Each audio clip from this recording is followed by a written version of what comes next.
Welcome to the Refinitiv Sustainability Perspectives podcast, where our goal is to engage and inform our audience, from investors to asset managers and portfolio managers, to sustainability leaders and those involved in ESG and sustainable finance.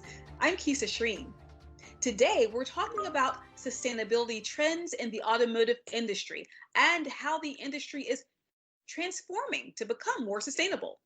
We're speaking with David Lubin and Timothy Nixon, both from Constellation Research and Technology, and co-contributors with Refinitiv to the report Sustainability Trends and the Automotive Industry, Truckification and Electrification.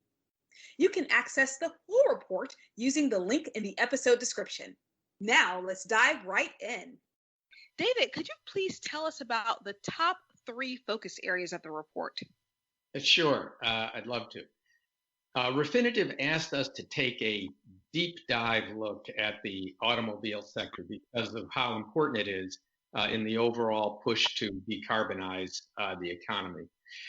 When we undertook the report, we decided to first take a look back at the last decade, the last 10 years, and see what had happened in terms of market trends in the auto sector. And that trend can be summarized in one word in our report: truckification, the rise of SUVs, which has significantly complicated the decarbonization effort. So one piece of the report is looking at the whole truckification trend, who played and what happened to our emissions footprint as a result. And of course, the story is it went way up. The second aspect of the report was to look at how the major automakers, the 26 major automakers in the world, have prepared for the effort to decarbonize in the 2020 to 2030 period. And the third piece of the report, which we'll talk about as well later today, is looking at the auto sector from the investor's view. Which companies are best prepared to take advantage of the decarbonization opportunities and manage the risks among the 26 major automakers. Those are the 3 pieces. Wow, very good. And I'd like to hear more about the trends that are complicating the decarbonization efforts for automakers. Timothy, could you share with us, is there a barrier to profitability involved? And what are some of the other complicating factors that you're taking into account? Sure. Well, there are a few trends which are emerging that certainly will create concerns around profitability for some of the auto manufacturers who are not able to adapt. And these trends are primarily regulatory. So we're seeing increasing numbers of jurisdictions, both national and state and city, impose targets for fossil-free transportation from automobiles. So essentially banning new cars that aren't electric by a certain date. And this list continues to grow. We're seeing a particular focus in Europe and in South Asia, but I would expect that to continue and spread as new jurisdictions, potentially even with the Biden administration, introduce new regulations. So regulation is one driver. Another, of course, is investors. So we're seeing an increasing premium coming from investors and rewarding companies that are able to show either an existing track record of decarbonization in their product or real concrete forward-looking planning on how they're going to decarbonize their fleet going forward. And finally, I would say that alongside the pandemic, we're starting to see the power of consumer demand, a demand that says, I want to supply and fund a world that's healthy for me and healthy for my grandkids. So alongside investors and regulators, consumers are taking a seat at the table, making life quite a bit more complicated for companies that can't figure out how to decarbonize their services and products with enough profitability. And just so we're clear here, with the regulatory trends piece, there are actually bans around new non-electric cars. What regions are we seeing this in? Yeah, so primarily you're seeing this now in Europe and in South Asia. So South and East Asia. So Japan, China, Korea, and Europe are leading the charge on this. But again, it's not the kind of thing that's going to stay isolated as the increasing interest in decarbonized product takes hold. Again, that's a great segue into who is doing this well. So I'd love to hear from both of you here. Could you share who is making progress when it comes to climate impact management, and what have they done to manage this, to be forward thinking around sustainability and around transition risks? It can be from a country perspective as well as from the industry perspective. Sure. Well, if you look at the numbers, just picking up on what Tim said a moment ago, if you look at the actual numbers in terms of grams of CO2 per kilometer of the vehicles that were actually sold in the 2010 to 2020 period, the first half of the decade through to 2015 looked like we were on the downhill slope, quickly moving towards a high efficiency, low emissions automobiles. And then around 2015, the whole picture flattened out.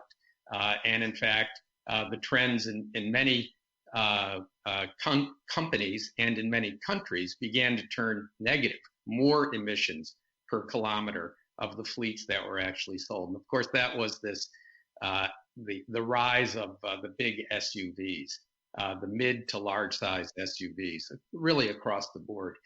While that SUV trend was taking place, some companies were like Toyota were still continuing to push their hybrid and high efficiency vehicles, though they were being overwhelmed by their great success in selling much larger vehicles. If you look at the present moment and try to cast your eye forward, what you see is a kind of interesting picture. Among the companies that have the most aggressive plans for decarbonization and electrification, like VW and even Daimler, and now more recently Hyundai and Kia, those are companies that have relatively little experience with hybrids and high efficiency vehicles over the past decade. And some of the companies with a great deal of experience, of course, the leader being Toyota, with hybrid vehicles, have been least clear about, or much less clear about their plans going forward.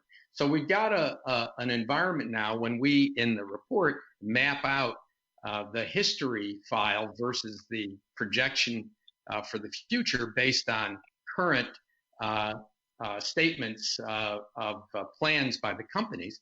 What we see is very aggressive plans by several of the companies less experienced with alternative vehicle production, and interestingly, less clear and seemingly less aggressive plans from some of those who have been at the forefront of pushing alternative drive vehicles. So this is a moment in which I guess I would say the market is in flux. There is going to be a significant reordering of the leadership, we think, in the marketplace, simply based on the comparison of past performance to future projection. So, Timothy, if we do take that into consideration, what sorts of plan items, bullet point, key ideas should an investor look for if they're looking at what makes a good plan, what makes a successful plan in terms of these hybrids or these high efficiency cars? What should they look for in plans from companies? Yeah, I mean, I think the most obvious thing is, does an auto manufacturer have a transparent, detailed, multi-year or even multi-decade plan for how they're going to take their current fleet and introduce, decarbonization consistent with the assumptions of a 2-degree world. So the deal here is that this is not just about automakers competing with each other. It's about automakers operating in line with a planet that we'll all recognize a decade from now. And that's a moving target. The policy target is, because conditions are changing, frankly, worsening all the time, as is the actual competitive situation for these automakers. And on top of that, if you take a company like VW and you say, okay, VW, it doesn't appear you've been able to produce any electric vehicles at scale. You have no demonstrated capacity to do that. And yet you've got all these plans to produce a decarbonized fleet. And then you ask the question, well, how many workers is it going to take to produce electric cars versus internal combustion engines? And then you start asking questions around the possible economic consequences for the communities in which a giant automaker like VW operates, and the impact on employment levels. And you start to realize that, this isn't just a big deal for an auto manufacturer. This isn't just a big deal for the planet and our climate. It's a big deal for whole communities, tens of thousands of employees and hundreds of thousands of people in those communities. So the stakes are higher than they might appear. So that sounds like it's one type of exposure, perhaps, that the auto industry leaders need to look out for. Are there other? Is that the definition of an exposure? And if so, what are the other exposure elements that auto industry leaders need to look out for? David, what do you have to say about that? Well, I was just going to pick up on your original question. What we tried to do in this effort was to turn a lot of these issues into fact-based, rule-driven analytics that we think can help generate some insight and some tools for monitoring progress of companies in this transition period. So in particular, we tried to create some analytics in which we looked at all of the announced plans of the automakers.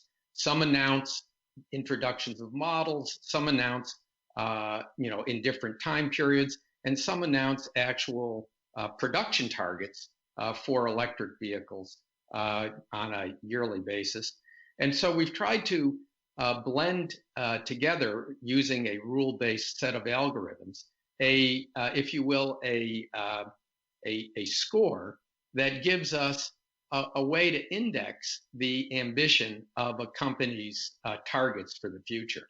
It allows us to compare on a level ground companies that provide more or less information, particularly between now and 2025. So share with us some of those specific risk measurement tools. That's just a great concept. Could you name the top 3 or the top 5 of what they are? Yeah. So, well, we did this. We of course first and foremost believe that people interested, investors and other stakeholders interested in this topic, need to move beyond thinking about scope 1, 2, and 3 measures as being the key measures to look at company performance. There's too many assumptions and too much wiggle room in how those numbers are created to make them particularly meaningful in the auto sector. So for us, the gold standard metric, if you will, is the grams of CO2 per kilometer of the actual sold fleet of each of the automakers. So we begin there with a what we think is a good comparison of all the major automakers on grams of CO2 of the sold fleet. The second key thing, of course, is to look at the rate of change in that number. So we calculated a long-term average over the past 5+ years of annual change in the grams of CO2 per kilometer of the sold fleet. We also thought it was critical to look at the composition of the sold fleet of each of the automakers in terms of in effect, the ratio of high efficiency vehicles to all others in their fleet. So those achieving a high a high mile per gallon or low gram of CO2 per mile, gives us another look at how much of the production comes from these high efficiency vehicles.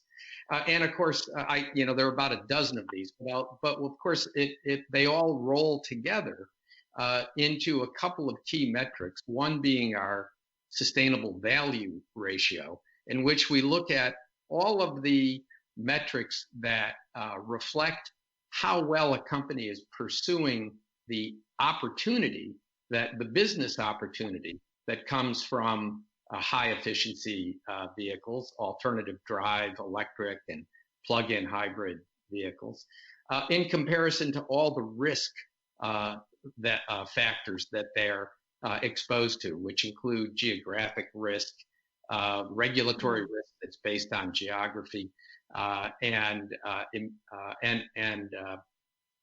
other GHG risks that result from their production. And that gives us a really interesting kind of risk to opportunity ratio. It's what we think is the new key ratio for sustainable investors. So it takes all these granular, fact-based, production-oriented metrics that are tied to each of these major companies, and then tries to look at both the past and future view of risk of opportunity versus risk ratio for each of those makers, and tells us an awful lot that we think investors would want to know, and gives us a chance each year to see how that risk opportunity ratio changes for a company. That's great. And Timothy, I want to bring you in on this too. We'll give you the last word here. Are there knock-on effects for other industries? So outside of the automotive industry, are there knock-on effects for some of the other industries that you've seen with this? Yeah, well, so this might surprise you, but I think I would start with the ESG rating industry, because if you look at the way we're analyzing with Refinitiv, the performance or risk readiness for this key sector. I mean, what you find at the top of our performance or risk readiness list are companies like Tesla and BYD and BAKE, who do not perform at the top of more conventional ESG rating systems. And that's because this is a look at something different. It's a look at operational and benchmarking data alongside ESG data. So I would argue that this work by Refinitiv and Constellation is the first step in a new direction towards a deeper understanding of, ESG performance, climate impact readiness. And then, of course, to answer your question more directly, I mean, there are many companies that are positioning in sectors that are positioning themselves for this huge opportunity coming from electrification of transportation. I mean, BP, for example, is positioning itself as a source of charging stations for electric industry. And many utilities are also converting themselves into suppliers of clean electricity, so that when the conscientious Tesla buyer goes to plug in her Tesla and feels hopefully good about that, it is a good thing, because the energy is coming from renewable sources and not from, say, coal burning power plants. So there's a number of utility, oil and gas, and other sector knock-on effects, which can, when they all come together, actually build on each other and create even more forward momentum for global electrification. Thank you, and great conversation, David and Timothy. First of all, looking at the truckification trend, we're looking at 26 major automakers and how they are moving forward with decarbonization.